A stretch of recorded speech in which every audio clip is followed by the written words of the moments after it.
Episode 108 of the Clive Barker podcast. Thank you for listening. We've got author Paul Kane today. I came in a little bit late coming off of an appointment, so José sort of started us off there and kind of carried through leading the interview. And also you'll notice, or you may notice depending on, I know José spent a long time editing this, so maybe you won't, but we had some audio difficulties. Paul Kane being in England, he had said at one point there was a storm in England, and about halfway through the interview we had to give up on his Skype connection and call his telephone. So anyway, you'll probably know Paul Kane as the person who wrote the Hellraiser films and their legacy, but he's also a really prolific fiction author as well.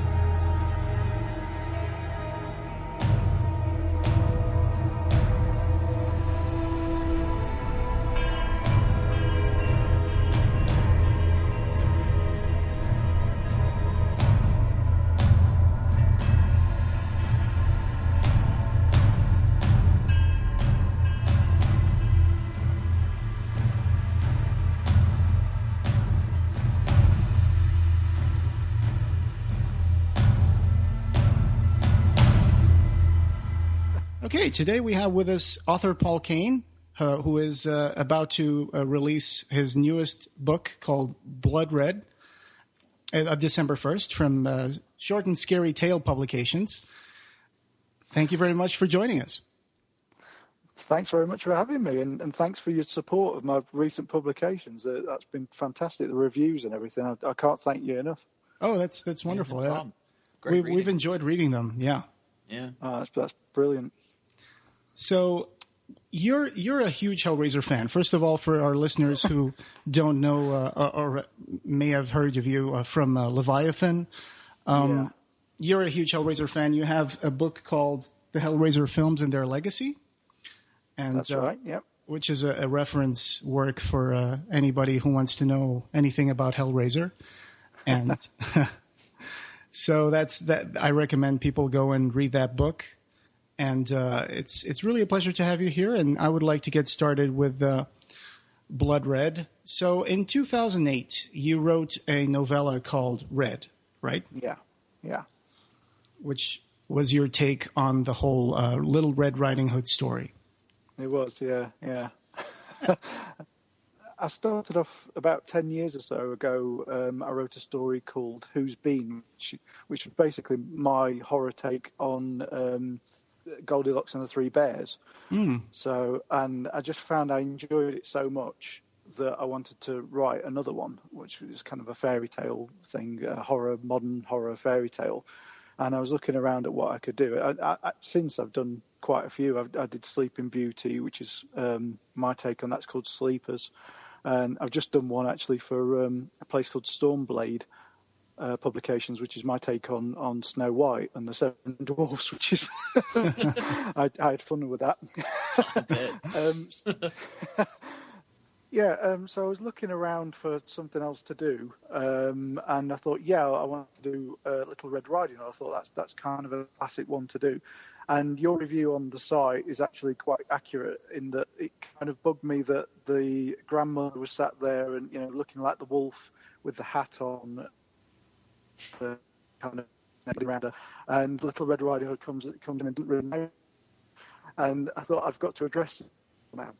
So that's what I did. I just did a kind of modern take, which was a bit kind of influenced by The Thing, the original concepts behind The Thing, which is you don't really know who's who, and the shape-shifting thing. And I thought I could have some real fun with it. So. That's what I did for a place called Skull. I really thought of The Thing when I was reading the stories. Yeah, it's funny that you say that. I mean, we're talking about monsters, but it's always been one of my favourite films. John Carpenter's The Thing, and obviously we reprinted the original story in the Mammoth Book of Body Horror. Myself and my wife Marie O'Regan. Oh yeah. Oh cool. Yeah. Who goes there? So Who Goes There? Yeah, we reprinted that along with a bunch of other kind of classic and also new material in there. But yeah, I wanted to do that kind of who can you trust, and we don't really know who this is, and is it actually? I mean, Rachel is the main protagonist. She's a care worker, and she goes around kind of, helping the elderly out of bed and stuff, and giving them help when they need it. And I thought, well, that's the perfect thing that I could kind of, instead of having a grandmother, I could have her having to go on an errand of mercy through us to almost like an urban woods, and Sure, roaming around and things like that. So that's what I did the original novella. It's great that Blood Red features the novella Red at the beginning, because I was looking at Amazon recently, and I think you know what I'm going to say. It's the only available buying options for Red right now are paperback for $109 and a used paperback for $191. And it varies. It varies as well. I've seen it for like $300. I've seen it for like £400 or £500 over here in the UK. So I wish I'd kept more of the original copies. Yeah, we do too. You would make a killing. I would make a killing. Yeah, definitely. Absolutely. Story of my life. So Little Red Riding Hood is for people who may not be aware, it's a really old story, and some people have established that it might go as far back as the 10th century. In 1024, there was a scholar in Liège, in the cathedral, that wrote a poem, and that poem, I think, was called "About a Girl Saved from Wolf Cubs." Yeah, I don't know. Yeah. Did you go into previous stories, the different oral tradition and published versions of Little Red Riding Hood when you were doing your research for this book? I did a little bit. I mean, I knew a bit about it anyway. Obviously, growing up, you hear the fairy tales read to you in different forms. But I was also kind of earlier on this year. I had a novelette published by Hersham Horror, which is called The Curse of the Wolf. And I wanted to tie that into Red and the Red mythology. So I kind of tried to kind of go back and pay, tribute to all the kind of werewolf films and stories that there have been, but also go back even further to things like biblical times with, like King Nebuchadnezzar and things like that, and sort of go back into sort of the history of the wolf. So when I was writing it back in sort of 2007, I think it was, something like that, I did a little bit of research, but also I didn't want to do too much. I didn't want it to influence my story that I had in mind in my head. I wanted to kind of make it try and make it a fresh version of Little Red Riding, if I could, try and do it. I didn't want to be too influenced by that, so I've looked to it a little bit after the fact, if you see what I mean. Sure. But I was reading some of the versions of Little Red Riding Hood this morning, and I was actually very impressed with all the elements that were left into Blood Red that connect directly to the fable that we know. Like when Little Red Riding Hood, and this will be a spoiler-free program, of course, but a few elements here and there I would just like to mention. One of them is the key latch that is present in the Charles Perrault version, and in other versions as well, like the story of the grandmother, which is also a fascinating take on Little Red Riding Hood. But the grandmother, the elderly, the wolf, the key latch, the hunter, and all of these things are just parallel with the story. And I only realized, for example, the key latch thing when I was reading the actual fable this morning in preparation for this. Yeah. So I was like, oh, that's brilliant. I hadn't realized that was a reference. Thank you. Yeah. Well, I mean, there's a whole thing of trying to keep the monster out and trying to which goes back, generations. I mean, trying to sort of even like huddling in caves, trying to keep the fire at the front of the cave. That's over there a little bit in Blood Red as well, and just that kind of the key latch thing and trying to keep the lock on the, keep the door locked and not let the monster in. When it inadvertently, you let the monster in by not knowing it's a shapeshifter, so it's kind of a kind of sure twist on that. And Ryan, you were saying in your review, because I think we all did reviews of Blood Red. Rob, did you do one? I have not done one yet. You did one for Monsters, I think. Yeah, I did one for Monsters, yeah. So thank you again. Oh, no problem. They were brilliant. Ryan, you were mentioning in your review, how come Little Red Riding Hood never knows that she's talking to a wolf? Yeah. In the classical pictures, you see it. It's like a wolf wearing a bonnet, lying in bed. Yeah. Which is what we were just talking about. Yeah. I mean, it did bug me that review was very accurate, because it did kind of, you see pictures of those and they're always illustrated, the versions that you see the wolf laid in bed with a hat on and the cardigan sort of around, and with the covers pulled up, but it looks like a wolf, doesn't it? Yeah. So you sort of answered that question, like you would see that in the mirror, but you wouldn't see that if you just looked straight on. Yeah, I tried to kind of address that. Otherwise, Little Red Riding Hood looks quite sort of crazy, coming up and talking to this wolf in bed and not knowing that it's that it's not her grandmother. So I tried to sort of address that with the reflection. I mean, obviously not particularly new concept, but seeing sort of somebody's true reflection. And mirrors and things like that, and windows you can see the wolf in.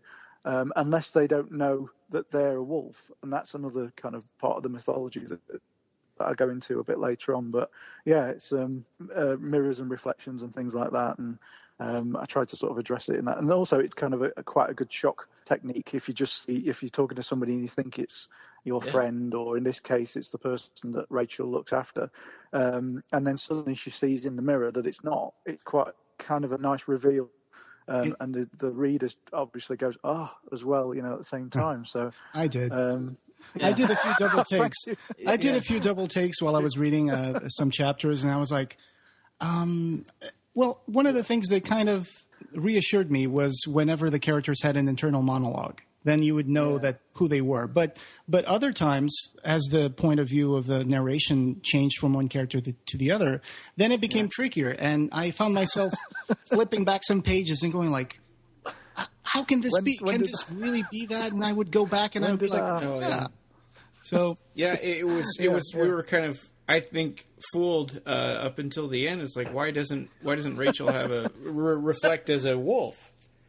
And I guess we won't give that away, but no, spoiler free. Yeah. Yeah. Well, I thought at first it's like, is this a mistake in the writing? No, obviously not. No, it was all planned. Yeah, it was all planned. Yeah, I just had a lot of fun with it, really. It definitely felt like the reader was being manipulated, and I like that. Yeah. I wanted to make it kind of like an old-fashioned horror story. I mean, you still get those these days, but a kind of slam bang sort of hell for leather. So I grew up reading people like Stephen King, James Herbert, Graham Masterton, obviously Clive. Clive came into it a bit later on, but yeah, I grew up reading all that those kind of horror stories, and I wanted it to be kind of a throwback to those types which are kind of breakneck as well. They're very fast paced and definitely, especially Blood Red. Short. Blood Red was very fast paced. Yeah, and there was still a mystery in there to solve. Yeah. That's the great thing about Blood Red is that the creature retains its mystery. It retains its really mystery. I mean, you don't do what some other authors do, which is they explain everything about the monster. They tell us what it is, where it came from, how it was created. In this book, it's just I particularly like the fact that it retains its mystery. And never once in the book have you ever mentioned the word werewolf. No. That's a conscious thing as well. That's a kind of, because in the Curse of the Wolf, werewolves are mentioned, and it's obviously kind of going down the bloodline of a werewolf, and it relates to Blood Red. And what you find out is that the actual true blood wolves are not werewolves as such. They're kind of the first ones that come along, and then werewolves are also kind of, they're sort of, I don't know, secondary wolves, if you like. So there is the kind of whole mythology to it, but I'm kind of quite vague about it in these stories. So I'm hoping to build up a sort of mythology about it, piece by piece, I suppose. And there is kind of a link as well to the life cycle stories from Monsters in the collection. Monsters is a kind of link to. I try and link things together, as you probably noticed. I was reminded of the nature of the wolf and the nature of the relationship that the wolf established with his prey. I was a little reminded of The Company of Wolves by Angela Carter. Yeah, definitely. Especially in the way that all the other Little Red Riding Hood fables are very childish. I mean, they don't involve anything that's too graphic or sexual. No. However, in the Company of Wolves, we see the girl. Well, she basically really lays with the wolf and kind of marries him, really, and has sex with him, and it's kind of what I was reminded of some scenes of Blood Red. So yeah. Yeah, it was definitely nods towards things like that, and because if you go back to the original Grimm tales, they're quite graphic and quite sort of, they're not the fairy tales and the children's fables that we recognise today, and they've been sort of watered down over the years. As Alison Littlewood says in the introduction, to Blood Red, they've become almost like cautionary tales, whereas like the originals were quite graphic. I wouldn't want to show like a child some of the original tales. So hopefully sort of coming full circle in that respect as well. Yeah. So yeah. In one of the versions of the Little Red Riding Hood called The Story of the Grandmother, the wolf takes the place of the grandmother, eats her, but also puts some of her meat and blood into the cupboard. And then when Little Red Riding Hood comes in, he has her. He says, "Oh, my little granddaughter, go over there and have some roast and drink some wine." And she ends up eating her grandma's flesh and drinking her blood. Wow, and then he tells her to take off her clothes and get in bed with him so they can warm up each other. And then it's all pretty sick, isn't it? Yeah. It really is. I didn't really think of that. My grandmother told me these stories. It's all pretty sick. I don't think she picked up on the window at all. Yeah. No. But I did try to kind of hopefully retain the thing with the wolf being tricked with. You called it The Thing a lot. I thought maybe that was a reference to the Thing itself, the movie. Yeah, very, very influenced. So he knows what he is, which is, I mean, you don't really get inside the Thing's head, I don't think, in sort of the same way you do with the wolf in this one, because you do get the internal monologue, from the wolf. So I like the fact that he plays with them, and he's an actor, and he's sort of, he likes to play these little games. He doesn't just like to kind of go in there and eat people or whatever. He likes to just mess with them a bit first, and I like kind of playing the games, like going to the club and saying eating your grandmother. Almost like a vampire in a way. He has that seduction of the charm of a vampire almost. Yeah. Yes. Yeah. Definitely shade of Dracula. I was just curious about the ending. Yes. Artilli, I think was her name, right? She. So was that a setup for another novel? Yeah, that's right. Yeah. I'm always kind of hopeful. Maybe. I mean, I didn't write the original thinking I was going to get any more stories out of it. Really, I just thought I'd write it and it would be a novella and put that out there. But as I think, more and more as I get older, and I've been doing this sort of nearly 20 years now, I start to kind of think, well, maybe I could do a little bit more with that story. Maybe I could do a bit more with that story.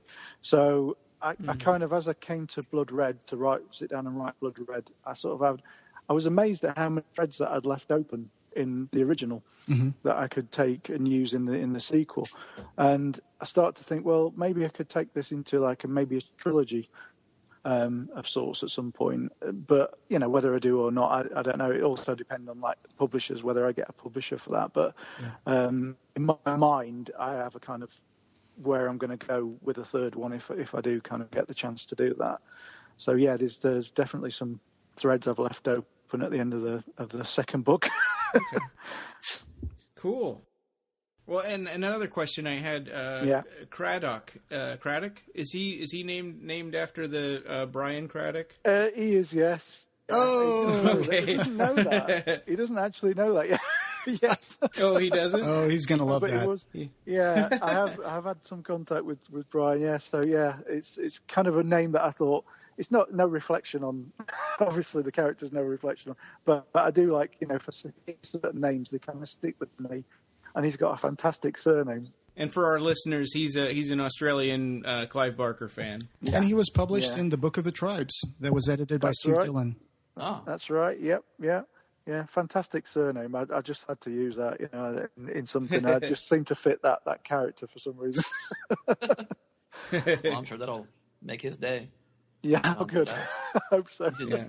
I have a question. I was reading your essay for Ghosts recently, and you said that one of the first fantasy books that you've read was Ghosts, Spooks, and Spectres. Oh, yeah. When I was I think it was middle school. It's either middle school or school or something like that. And they had this Ghosts, Spooks, and Spectres book, which had a great cover. It was a sort of a purpley blue thing with ghosts going around it.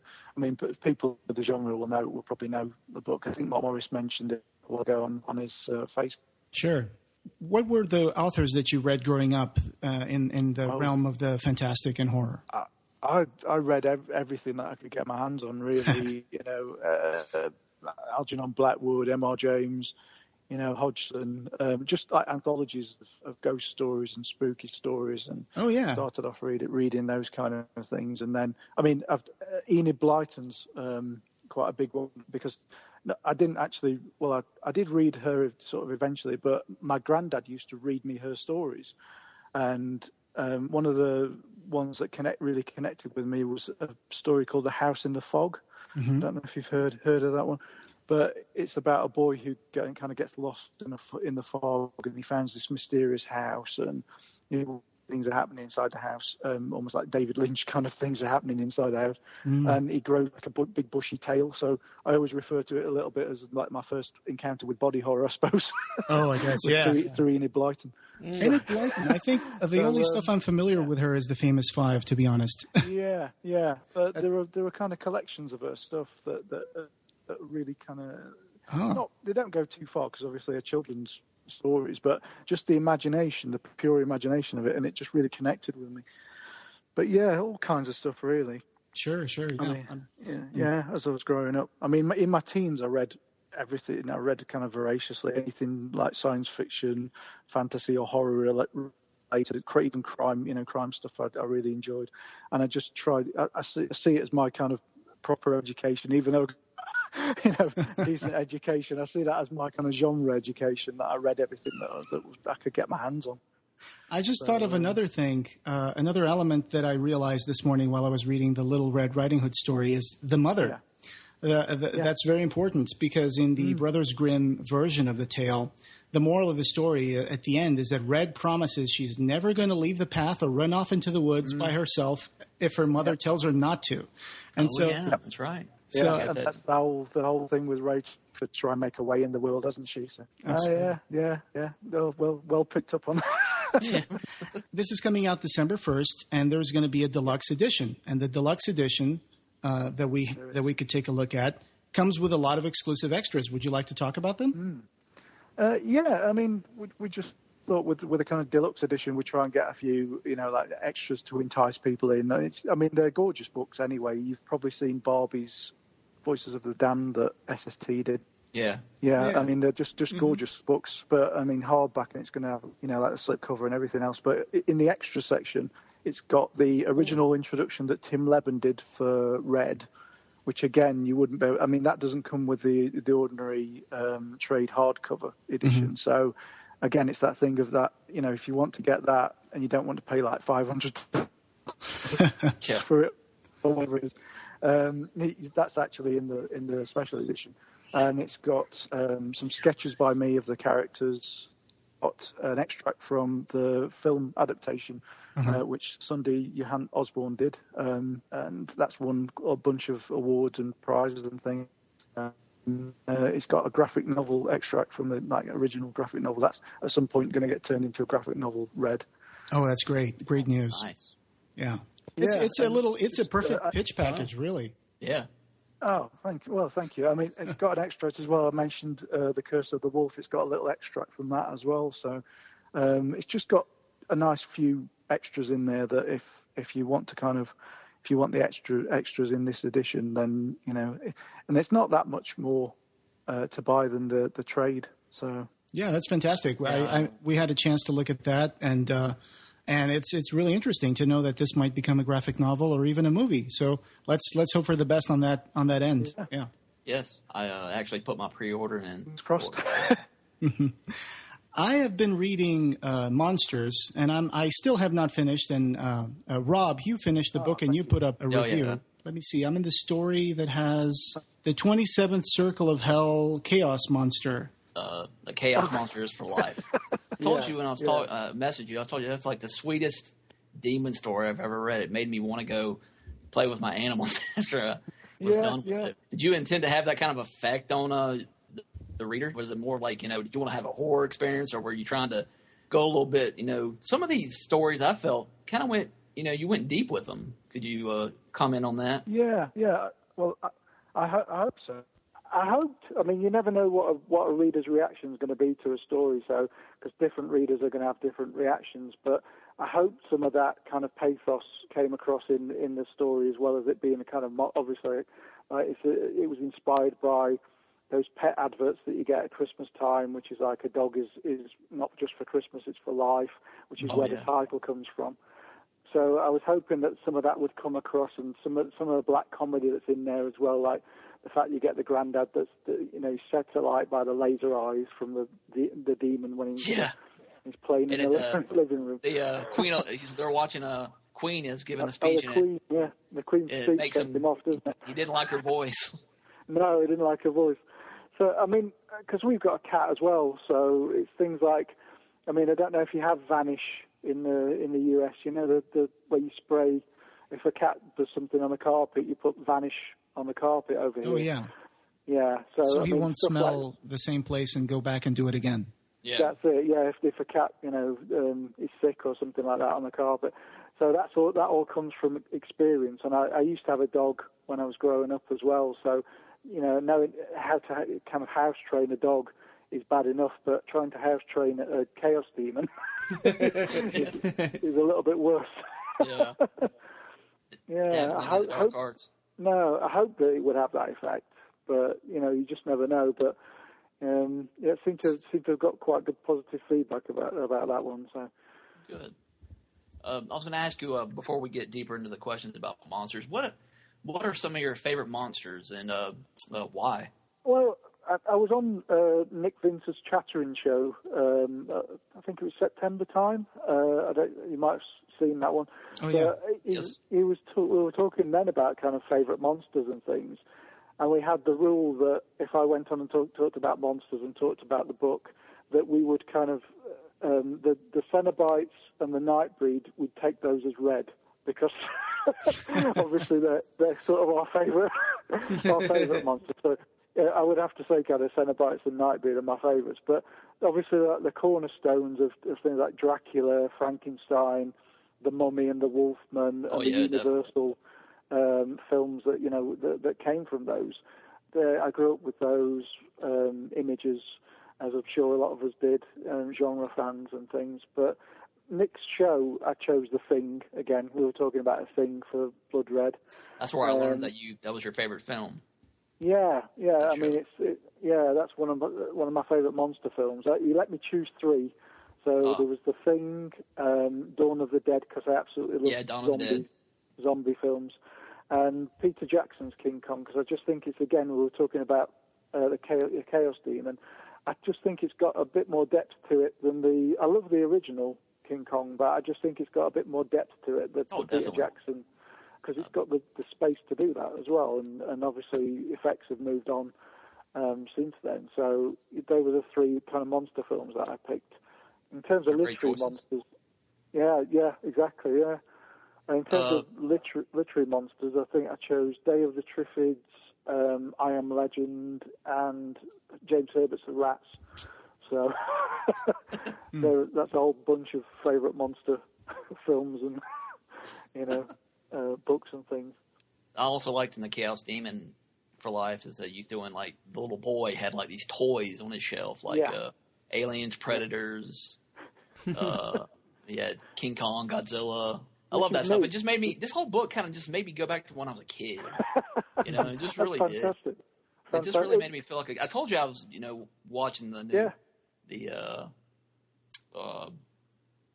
what you call it, the Universal the Monster Collection.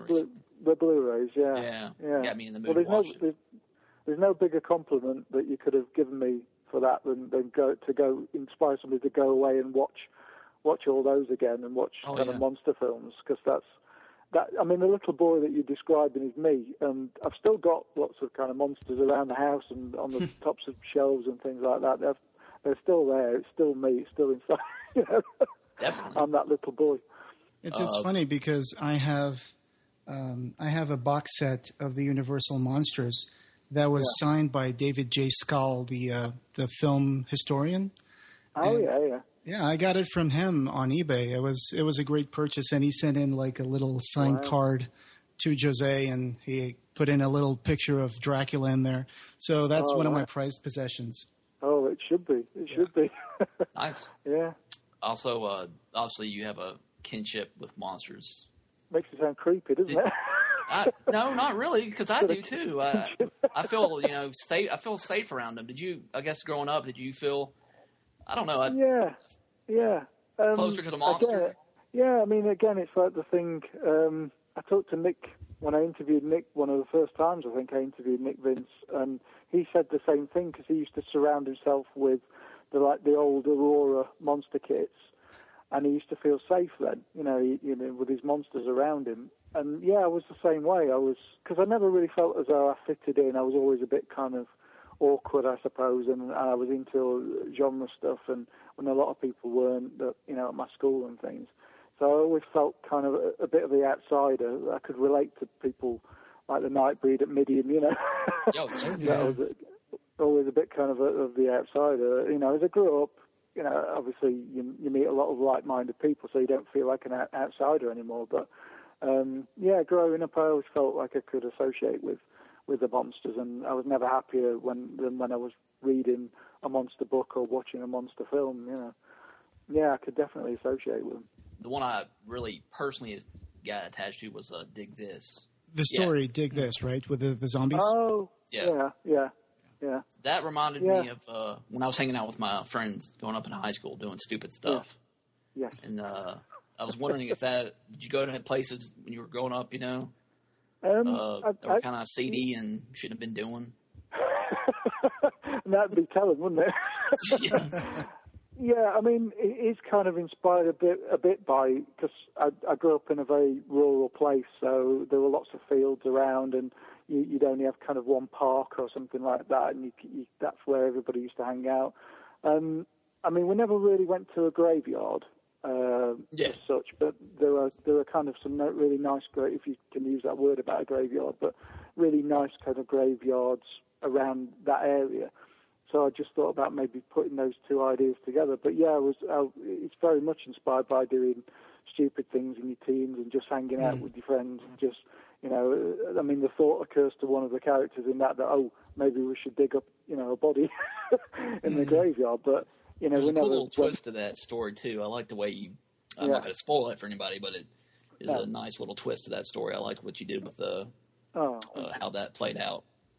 Yeah, and we never kind of went that far with anything we were doing, but bits and pieces. I suppose like writing therapy, really, isn't it? It's you kind of literally digging things up from your past and kind of writing about them and stuff. So it is. I mean, bits and pieces from people that I used to know or friends of friends and things. So I mean, the character who got like elderly folks in his house. Things like that, and you can just kind of piece it together from that. But it's definitely sort of inspired by me and, some of my friends not really having that much to do in the area where we grew up, apart from playing a bit of football or something like that. So, it was kind of a nod back to those days, really, for me, kind of remembering what you did in your teens and how you wasted a lot of time when you... That's pretty much being a teenager. Yeah, exactly, yeah. You could have been doing something more useful. Also, Rob, I want to point out something. I don't know. I'm from Portugal, but I'm living in Arizona right now. And so I was going to say, in Europe, the cemeteries that I've seen usually are fenced in or closed. So you can't really sneak in at night unless you want to jump over the fence. I don't know if that's the same in England. Some of them, yeah. Some Yeah. of them are, and they kind of have the big gates at the front Right. and stuff. But yeah, some are kind of just you could get. I mean, especially when I was growing up, you could have got into a place like that if you wanted to, but we never did. We never did anything like that. But yeah, they're a little bit more open. I think they're a bit more closed off these days. But yeah, especially when I was growing up. The graveyard reminded me of when I was there was a graveyard that was very small, or the graves were just broken looking. It looked like something out of the way you described in the story. And it was right above my elementary school. And we, as kids, would go up there because we were told not to. And we'd go up there and get trouble. We'd go up there and tell stories and things like that with our friends. Yeah. Yeah. And that's exactly what that story reminded me of. I just had a blast, going back to the past. Yeah. This book was a nice memory. It brought back a lot of memories. Oh, I'm delighted about that. I'm delighted. Mm-hmm. Yeah. I just wanted to ask, you write a lot of pop culture references in your stories. Yeah. I caught a lot of them. I just want to make sure you had a good one in Dracula in Love. You had a nod to Keanu Reeves. Yeah. You know what I'm referring to there? About his accent, yeah. Yeah, exactly. Yeah, that's a famous I love one, Keanu, isn't but that is one of the worst accents I've ever heard in my life. As a British person. Yeah, I know.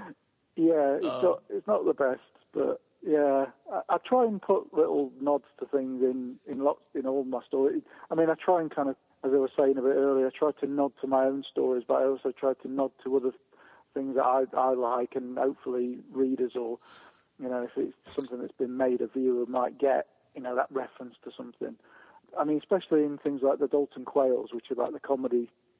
I do comedy horror as well, so they're just littered. They're just kind of full of references. They're like one big reference to things, the Dalton Quails. So I do try and do that because I think it's fun. As readers ourselves, if we're sitting and reading something in it, and you go, that's a reference to that. I just think it's a little kind of nice moment between you and the reader. I try and put in there. Now that you mention that, Rob, I think I just realized that there may be a reference, or maybe I'm just projecting because I'm such a big fan of Hellraiser.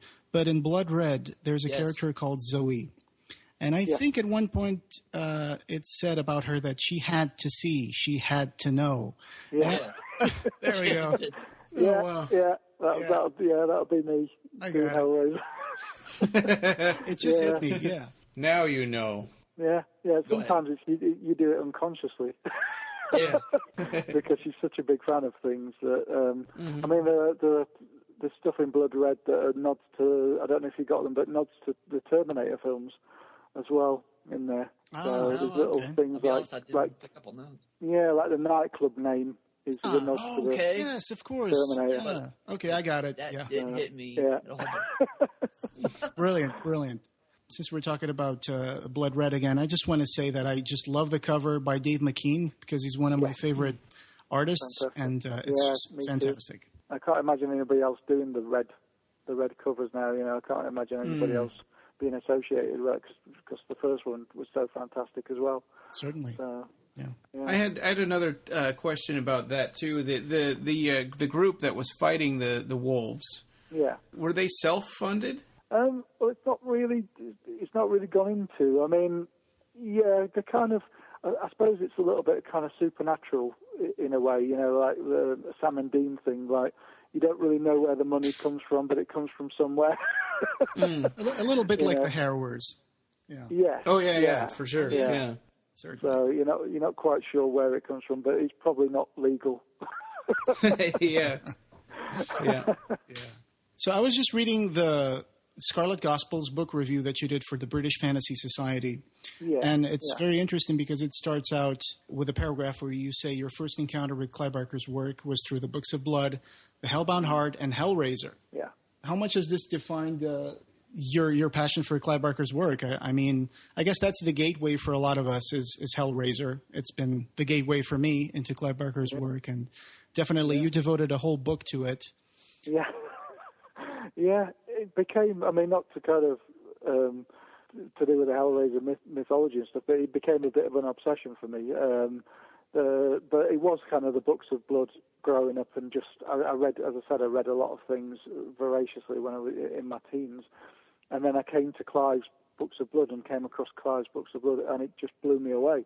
And just the not only the writing and the writing style, and I mean just fantastic writing, but also the fact you could have, and again this goes back to my sort of writing, is you could have like a really visceral horror story like Midnight Meat Train, and then next to it have like Yatterin and Jack with comedy in there. So the fact that it was a lot of different stories, all had a different tone, and I've always tried to do that in my collections. I've always tried to have a different tone to each. No, two stories are going to be the same next to each other. So, I mean, Clive sort of taught me that really with the Books of Blood, and then after that, reading The Hellbound Heart, and I wasn't actually old enough to see Hellraiser when it came out at the cinema, which I actually got to see it at the university for the first time on the big screen, so about 10 years later. But yeah, just seeing this kind of video in the local store of this guy with all his pins, his nails banged into his head, and not connecting it with I remember not connecting it with the story that I'd read. I don't know why I didn't connect it with the story, but then finding out that it was Clive who had written and directed the film as well. And I think I borrowed it from a friend's brother who was a bit older than me, and just sat and kind of watched it when my parents weren't around, and just kind of went, oh, wow. Just, that was it. It just had me. Yeah, I guess I would have to say I was too young to watch it too, but I ended up watching it. My brother rented it from the video shop, and he actually didn't want me to see it. He was like, no, this is not for you. You're too young. Not for your eyes. It's not for your eyes. Exactly. This isn't for your eyes. So no. I still managed to sneak in and watch something, and then I saw Frank. And my first vision of Hellraiser was Frank and Kirsty at the top of the stairs, and he's like, "It's Frank. It's Uncle Frank." And I was like, "What the heck is this?" So that was my first encounter with Hellraiser, and I've been hooked ever since. And your book does a wonderful job of going through all the first 8 Hellraisers. And there's one thing about it that particularly struck me as interesting, which is, and we will try to get Stephen Jones to be on the podcast at some point, but there's one chapter where you mentioned that he wrote either a treatment or a script, I don't recall, but it was called Hellfire. Yes. Yeah. Do you know if that ever became a full script or if it's just a treatment? I think it's just a treatment, and there's a book hopefully coming out in the not too distant future that it was Stephen Mike Marshall Smith, if you know his work, Mike Marshall Smith, and they wrote the treatment together, and I think they sort of tried to pull it together again about 10 years later for the anniversary, and maybe try and sell it again. But they're letting me use the treatment in a book of scripts and treatments and things. So hopefully it'll see the light of day in that. But yeah, it's a fantastic treatment. The idea would have been, for Hellraiser 5 would have been excellent. It brought back Kirsty, had the original Cenobites back again, and it would just reading it, it's just like, I can see it in my head. And it would have been so great. Yeah. Such a shame that it didn't get made.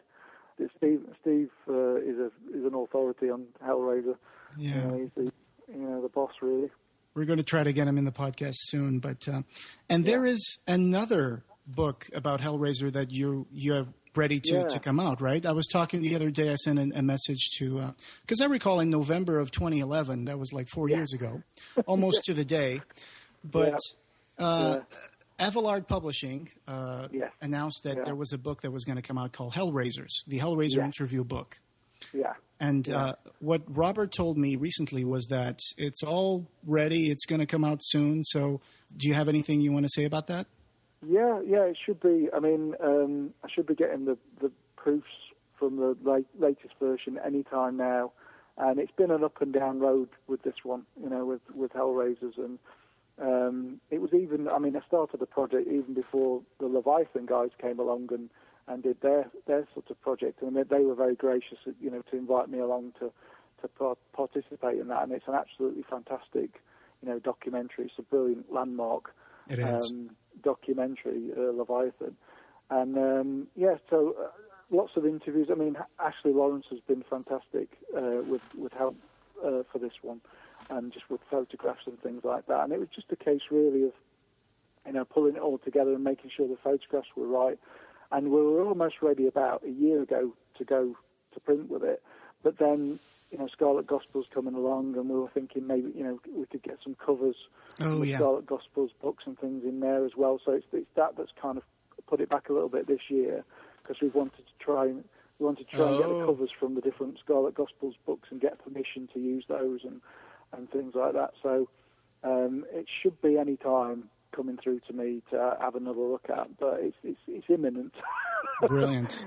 It is imminent, and it's got some great interviews in there. I mean, Kevin Yeager's in there talking about nice. Hellraiser Films. Whoa. Yeah. He's been very kind of quiet about that, hasn't he? Yeah.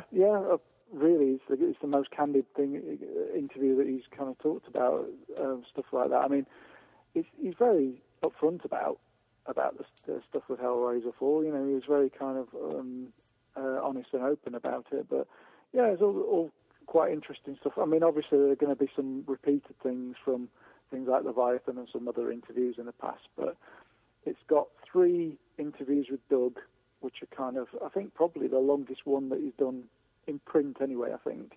I might be wrong about that, but it's kind of at the beginning, Clive's at the beginning, and then you've got Doug, and then you've got Doug again in the middle, and then you've got Doug again at the end. So he's all over it like a rash, Doug. Yeah, as he should be. Great. Yeah. Well, he's the only thing that ties all the movies together. That's right. That's it. Yeah. Except for Revelations, I guess. Yeah. Well, I mean, Gary's in there as well. Gary Tunnicliffe, and he's talking about Revelations as well. So I mean, there's some interesting things in the book, and hopefully some pictures that people have never seen, and cool. Some fan stuff, exciting. tattoos. Yeah, we tried to make it a good publication. I mean, Robert at Avalard, he said before we started doing all this, and it has been a long process. He said he'd never seen the films. He'd never kind of been a fan of the films, but it made him go out and watch the films, and it made because we've been going backwards and forwards with it. He's kind of watched the films now, and he's like, I get where you're coming from now with it. But hopefully, it shouldn't be too long now.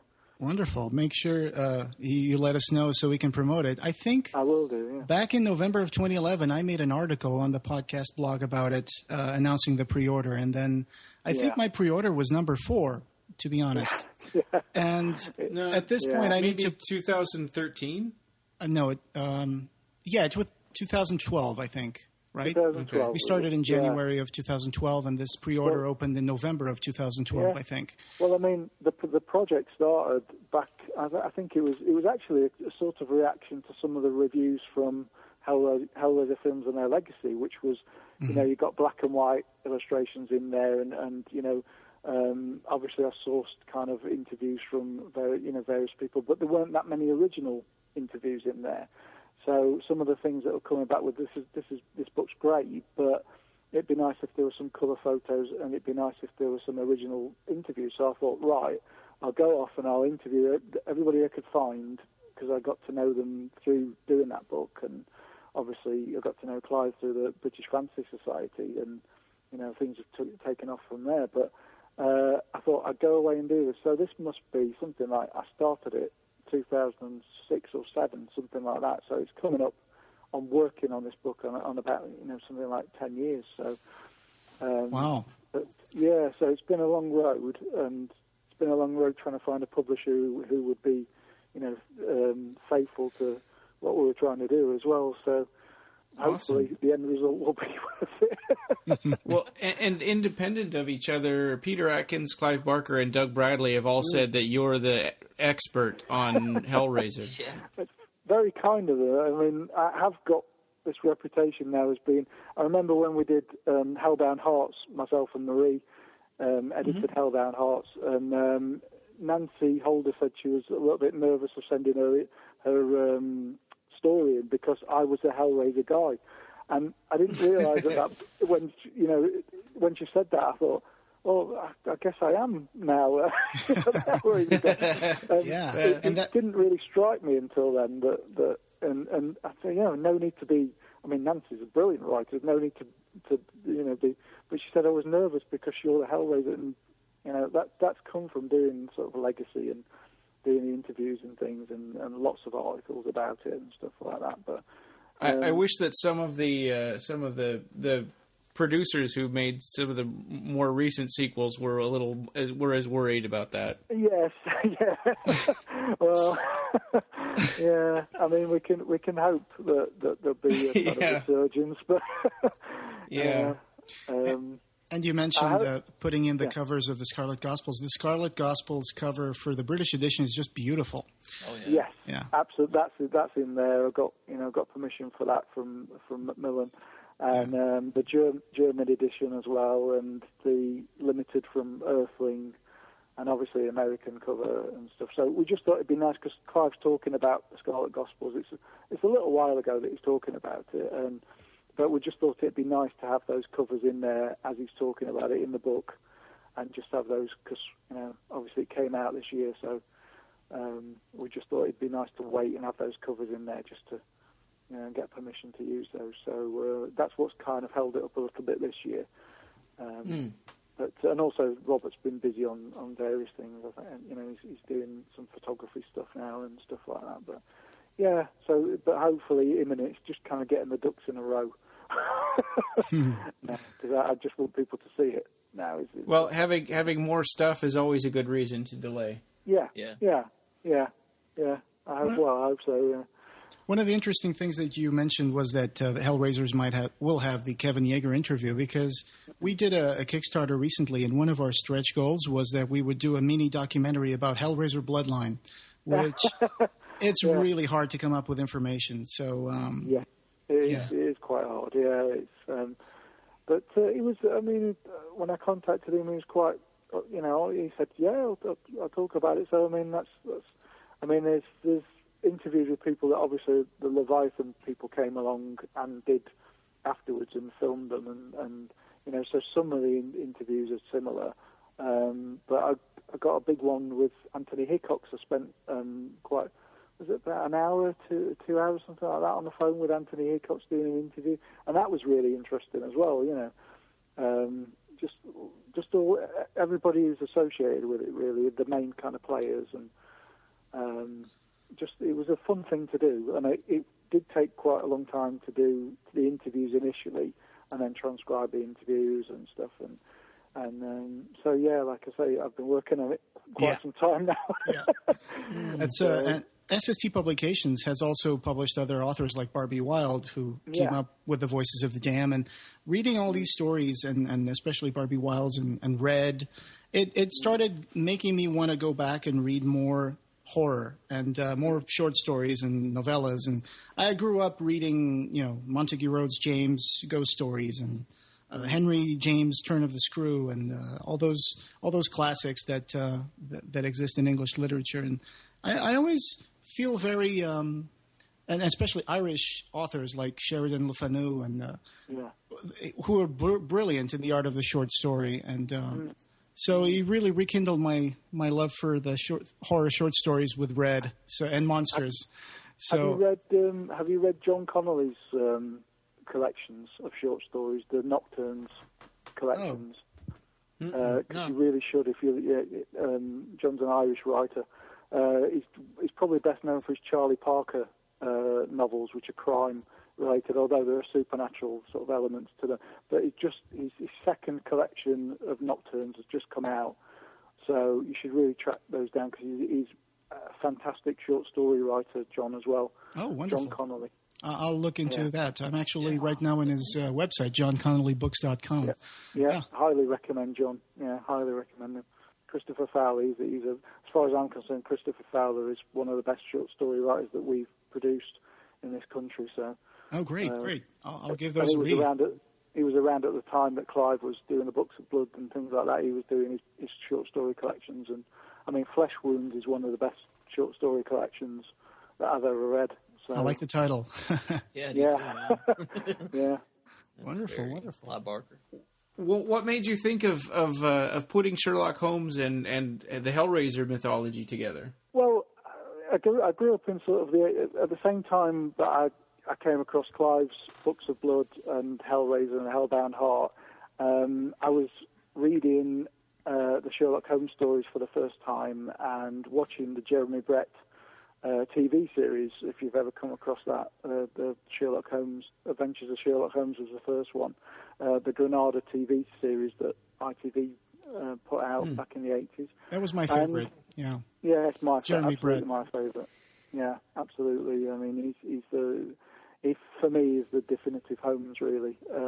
In the same way that, when I write about Robin Hood for the Hooded Man thing, the Richard Carpenter, Robin and Sherwood is kind of my definitive Robin Hood. But the Sherlock Holmes and Clive stuff kind of came along at the same time for me. So there was always that connection there. And I think I'm trying to remember when exactly it was that I sort of thought about putting them together and approached Clive and Mark Miller at Seraphim and put the idea to them. I think it was about 3 or 4 years ago, and I sort of suggested this idea and didn't know what they'd make of it, because obviously we worked together on the Hellbound Heart stuff quite closely, and we sort of keep in touch, and we did the motion comic script last year and things like that, and I just pitched this thing to them and did a detailed synopsis of it. Synapsis. That's because I'm thinking about kind of the brain work that went involved in it. But and they loved it, and Clive loved it, and he made suggestions to the synopsis, and just said go away and try and find a publisher for it, and it ended up with Solaris, who Rebellion are the umbrella kind of corporation, if you like, the umbrella corporation, who did 2000 AD and lots of things like that. But they also published my Robin Hood books under their Abaddon publishing name. And Solaris is the kind of horror sci-fi mass market kind of book publisher. And John Oliver at Solaris looked at the synopsis and had a word with his marketing people and had a word with Jason Holmes' Rebellion and a few other people, and he came back and said, "Yeah, I think we'd like to do this, please." And that's how it kind of came about. And just from there, I ended up writing it. I was doing a lot of research for it over the last year or so, last 2 years, which involved watching all the Sherlock Holmes, reading all the Sherlock Holmes. I don't think I read another book that wasn't Sherlock Holmes related in about a year and a half while I was writing. So I felt almost like I was as steeped in Sherlock Holmes as I am in Hellraiser mythology by the end of it. Oh, wow. Now, the cover image for that, the image that's floating around that you've put out for the press release, is that going to be the final image for the book? Yes, there's going to be an introduction by somebody, but I can't say yet who it is, I don't think. It's a surprise. Say that yet. Yeah, that'll be a nice surprise, but it's Hellraiser related, shall we say. So we'll have another detective meet up with our favorite Hell Priest. Yeah. That's second detective. That's it, yeah. Fabulous. That's the thing. I can't give too much away aside from what's already been put out there with the little blurb thing that went out in the press release, but yeah, I've tried to hopefully keep both sets of fans happy, because I'm a fan of both universes. But try and make it a different story about Sherlock Holmes and Watson, and try and have a few twists in a tale and things, because you can't have a Hellraiser story and it be. People don't end up well in Hellraiser stories. Yeah. So it's not going to be all sweetness and light for Holmes and Watson, It's, but hopefully, it's. I do think the Hellraiser fans are gonna love it. Definitely. I'm a fan. Yeah. Also, the Sherlock Holmes estate recently became more available to use. Like, I'm not sure if it was public domain, but it's still sort of controlled by the Conan Doyle estate, right? Yeah, I mean, to my knowledge, it's public domain. I mean, Titan do a lot of books, the Sherlock Holmes books. Guy Adams has written a few of those, and James Lovegrove and people like that using the Sherlock Holmes. They've met people like Dr. Moreau, and it's all these kind of things have come. So again, I felt like the time would be right for something like this. And absolutely. Yeah, and I mean, it kind of Victorian horror is quite big as well at the moment with things like Penny Dreadful and Downton Abbey. Yeah, Sarah Pinborough wrote Murder and Mayhem as well. So things like that. I just felt like it was the right time. Crimson to do something. Peak. Yeah, exactly. Yeah. Crimson Peak. I mean, these are some of the things that you don't know about when you start pitching stuff like this a few years ago, but it seems to be all kind of coming together, touch wood. But yeah, there seems to be a bit of a resurgence in it. Yeah, wonderful news. So please let us know more as that develops, and we'll be sure to promote it. Yeah. Oh, definitely. Yeah. Yeah. Oh, thanks very much. Looking forward to that. Brilliant. So in 2 weeks, December 1st, yeah, Blood Red will come out, and so it'll be $17.95 for the trade hardcover, $24.95 for the signed limited hardcover. Yeah. And so be sure to get that. It's 300 pages, and the signed limited hardcover will have 352 because of the exclusive extras. So be sure to get Blood Red. We totally recommend it. And also Monsters. And Monsters is out to order, right? Yeah, Alchemy Press. Yeah, on Amazon you can get that. Yeah, so both available. Wonderful. Thank you very much for giving us this opportunity to talk to you. Thank you very much. And thank you very much for all. Yeah. Yes. Thank you for being here. Yeah, really Sorry about all our technical difficulties there. I think it might have some more to do with the storms over here at the moment. We're getting quite a lot of storms, but I'm wondering whether that's interfering with the internet. I could see that. A little bit, yeah. I'd love to come back and when the Sherlock Holmes comes out and you've read it, and for sure. We can chat about that. I'd love to come back on. Please do. Yes, this is very enjoyable. Thank you very much. Yeah, thanks, Paul. Okay, brilliant. Thank you. Have a good time. Take care. All right, bye-bye. Have a good evening. Bye. Take care. Take care. Bye. Bye. The Clive Barker Podcast, or BarkerCast, is an independent editorial fan site and podcast that is not affiliated with or under contract by Clive Barker or Seraphim Films. This podcast and site are a labor of love by the fans for the fans. News, features, and show notes for this episode can be found at www.clivebarkercast.com. Go to iTunes and please leave us a review. Reviews really help us get the word out about Clive Barker. You can also find us on Podomatic, Xbox Music Store, TuneIn Radio, Stitcher, Double Twist, BlackBerry, and Pocket Cast. We have a Facebook page, so come on and like our Facebook page and join the Occupy Midian group for lots of discussion about Nightbreed and other Clive Barker stuff. On Twitter, we're at BarkerCast and at Occupy Midian. Opening theme by Mark Buckle.